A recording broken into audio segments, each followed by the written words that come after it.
আমরাও ইনশাল্লাহ চাচ্ছি যে এরকম পরীক্ষা হোক, নকলমুক্ত হোক। তো আমরা তাদের কাছে, শিক্ষকদের কাছে ওরকমই ব্যবস্থা চাই যে ওরা যাতে ভালোভাবে নিশ্চিন্তে ওরা যে সুন্দরভাবে পরীক্ষা হলে পরীক্ষা দিতে পারে, সবার জন্য যাতে সুবিধা ওভাবে দেওয়া হোক। আমি ওইটাই চাই, ওইটাই কামনা করি যে না, ওরা যাতে পরীক্ষা হলে ওদের কোনো সমস্যা যাতে, আমি বিগত কয়েক বছর দিয়ে দেখছি যে না, পরীক্ষাগুলো খুবই ভালো দিচ্ছে বা কোনো সমস্যা হচ্ছে না। তো এবছর ইনশাল্লাহ সেই আশাটাই করব আমরা তার কাছে, শিক্ষকের কাছে। পরীক্ষা হচ্ছে সারা বাংলাদেশে। হ্যাঁ, অবশ্যই এটা আমি ভালো মনে করছি। অবশ্যই এটা ভালো মনে করছি যে এটা দ্বারা এই পদ্ধতি নিয়ে যে পরীক্ষা দিচ্ছে সেটা আমি অবশ্যই ভালো মনে করছি। এটার মাধ্যমে পরীক্ষার্থীদের মূল্যায়ন আসলে কতটুকু হবে? আমি মনে করি অনেক ভালো হবে। আমি তাদের কাছে অবশ্যই সেটাই চাই, এটা অবশ্যই ইনশাল্লাহ ভালো হবে। আমি খারাপ মনে করছি না। এবার আইন শৃঙ্খলা বাহিনীর তৎপরতা দেখছেন কিনা? হ্যাঁ, ইনশাল্লাহ ভালো, মোটামুটি আগের তুলনায় অনেক ভালো। আমি মনে করি আগের তুলনায় অনেক ভালো, যে তাদের পরিবেশটাও অনেক শৃঙ্খলার মতো আমি দেখেছি যে ভালো। এবার পরীক্ষার্থীরা যারা পরীক্ষা দিয়েছে তাদেরও দেখেছি অনেক ভালো তারাই করেছে। আমাদের বাচ্চাদের ভবিষ্যতের জন্য তো উনি তা করতেছে, তাই না? আমরা গাইডলাইনটা একটু ভালো হইলে হয়, ঠিক আছে? বাচ্চারা যেহেতু আমাদের অনেক সময় দেখা যায় শিক্ষকদের উপরে শিক্ষকরা উগ্র মেজাজ দেখায়, ঠিক আছে? সেজন্য বাচ্চারা ঘাবড়ায় যায়, ওরা যা পারে দেখা গেছে তাই ভুলে যায় অনেক সময়।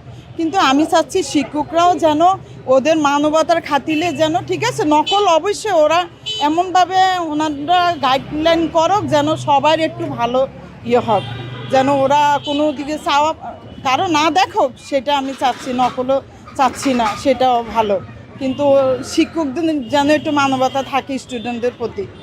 আমি মনে করি বাচ্চাদের জন্য এখন অনেক গরম পড়তেছে, ঠিক আছে? বাচ্চারা এমনি কাজটি যে এই প্রকল্পেরই অংশ, এর সাথে ভায়াডাক্টের নিরাপত্তা হুমকিতে না, বরং নিরাপত্তা রক্ষার্থে এই কাজটা। এই মাটি অপসারণের নেতিবাচক সম্পর্ক নাই, ইতিবাচক সম্পর্ক। আমাকে যদি বলেন মাটি কাটা হয়েছে, এই নিউজ সত্য, কিন্তু মাটি যে প্রয়োজনে কাটা হয়েছে নিউজটা এইভাবে হয়নি।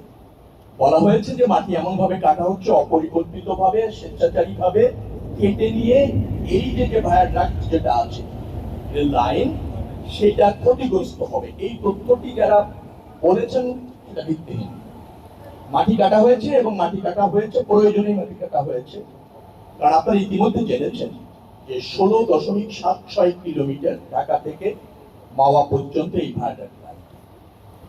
এটা যখন নির্মাণ করতে হয়েছে তখন এখানে জলাভূমির মতো ছিল। তো ভারী ইকুইপমেন্ট এবং মালামাল আনার জন্য অস্থায়ী ভাবে এই ধরনের ভায়াডাক্ট যেখানেই করা হয় না কেন পৃথিবী, সেখানে কিছু অস্থায়ী ভরার কনস্ট্রাকশন করা হয়। প্রকল্প শেষ হওয়ার পর সেটা আবার এলজিডি জায়গায় নিয়ে যাওয়া হয়, সেগুলো অপসারণ করে পূর্বের জায়গায় নিয়ে যাওয়া। এটা চুক্তির অংশ, প্রকল্পের অংশ। তো সেই জায়গা থেকে এটা করা হচ্ছে। 16.76 কিলোমিটারের মধ্যে ইতিমধ্যে 14.41 কিলোমিটার কিন্তু অপসারণ করা হয়ে গিয়েছে। 2.34 কিলোমিটারের মতো বাকি। তখনই এই ধরনের একটা নিউজ হয়েছে। এটা কিছুটা বিভ্রান্তি ছড়িয়েছে, এটা সত্য। তবে কাজটি যে এই প্রকল্পেরই অংশ, এর সাথে ভায়াডাক্টের নিরাপত্তা হুমকিতে না, বরং নিরাপত্তা রক্ষার্থে এই কাজটা। কারণ এখানে আপনার প্রাকৃতিক পরিবেশ থাকতে হবে, ন্যাচারাল প্রবাহ অবাধ থাকতে হবে, তার অংশ হিসেবে এই কাজ। এখন যেখানে দেখছেন এভারেজ, আমি যতটুকু জানি 5.5 ফিটের মতো মাটি এভারেজ এই 16.76 কিলোমিটারের মতো অপসারণ করতে হবে। তারপর হচ্ছে স্বাভাবিক স্তরে যাবে। আগে যে স্তর ছিল সেই স্বাভাবিক স্তরের চেয়ে 8 ফিট নিচে আছে পাইল ক্যাপ। পাইল ক্যাপের পুরুত্ব 6 ফিট, তার নিচে আছে 200 ফিটের মতো পাইল, 8 ফিট। অর্থাৎ এই স্ট্রাকচার, এটা জেনে বুঝে এই প্রকল্পের প্রয়োজনে করা আছে। তার সাথে এই মাটি অপসারণের আমি নিজে গাড়ি তুলে তোমার মেরে যদি একটা রং থাকে আমার শুধু ভাই আমার অটো নিয়ে যেতেছে মেন রোডে, কয় টাকা দিব ভাই? 200 টাকা চাইছে আমার কাছ থেকে, কামাইছি কয় টাকা ভাই? সকাল দে ভাই না, আমার যদি একটা রং থাকে আমার নিজে আপনার গাড়ি আমার লয়ে যাবেন। আপনি ফাও কাম আমার অটো লয়ে যাইতেছেন গা, কি হইছে শুধু ভাই আমার অটো নিয়ে যেতেছে মেন রোডে, আমি গাড়িও যাই যা করে আমার ছিড়া দিতে ভাই। সব পরে গাড়ি আনবো লাগে, আমি ভাই গাড়ি লইছি, গাড়ি লয়ে কিছু কই না, আমার কোনো রং নাই, আমার কোনো দোষ নাই। শুধু ওরা সামনে থেকে আমার গাড়ি এনে ধরে ফেলাইছে, ধরে আমার গাড়ি ওরা ডাম্পিং এ দিতে চাইতেছে ওরা। আমি দেই না দেখে আমার টাটা ছিঁড়ে আমার অকটা মেরে গেল। টাকা পয়সা চাইতেছে, টাকা পয়সা দিতেছি না করে। কত টাকা চাইছে? 200 টাকা চাইছে আমার কাছ থেকে।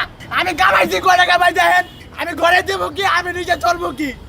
আমি কামাইছি কয় টাকা ভাই সকালতে ভাইরা কোন আমি কয় টাকা কামাইছি আমি দিমু কয় টাকা করে কোন কই থেকে আসছিল এরা ডাম্পিং করতেছে তাহলে ডাম্পিং এর আইনটার মানুষ এরা এরকম করতেছে কে কয় জায়গায় দামো ভাই কয় জায়গায় টাকা দিমু ভাই কাঙ্গাল একবার টাকা দিছি শান্তিনগর মোড়ে একবার টাকা দিছি আবার টাকা কয় জায়গায় দিমু ভাই কোন ওই জায়গায় কত করে দিচ্ছেন ওই জায়গায় 200 করে নিতে আপনি কোত্থেকে এসেছেন? আমি মধুবাগ 3 নাম্বার গলিতে গাড়ি চালাই ধরছে কোথায় আপনাকে ধরছে কোথায় এই যে এই জায়গায় কেবল এই জায়গায় মুখে একটা 30 টাকা একটা ট্রিপ নামাই দিচ্ছি নামাই দেওয়া কয় কি গাড়িটা ঘুরাও আমি কই গাড়ি তো সামনে দেওয়া ঘুরানো যায় সমস্যা নাই সবাই তো অটো চালায় মেন রোডে ভাই আমরা যত গাড়ি আছে এখন সবই অটো তো অটো তো মাইজেক বাইরের দেশে তো অটো ব্যাটারি ম্যাটারি যে আমগো বাংলাদেশে তৈরি করে এটি হারা আনতে পারতাছে আর রোডে গাড়ি চললেই অন্যায় ঢাকা শহরে তো অটো রিক্সা চলা নিষেধ ভাই অটোরা যারা চিন্তাই করতেছে অটো দিয়া এই যে আপনার একটা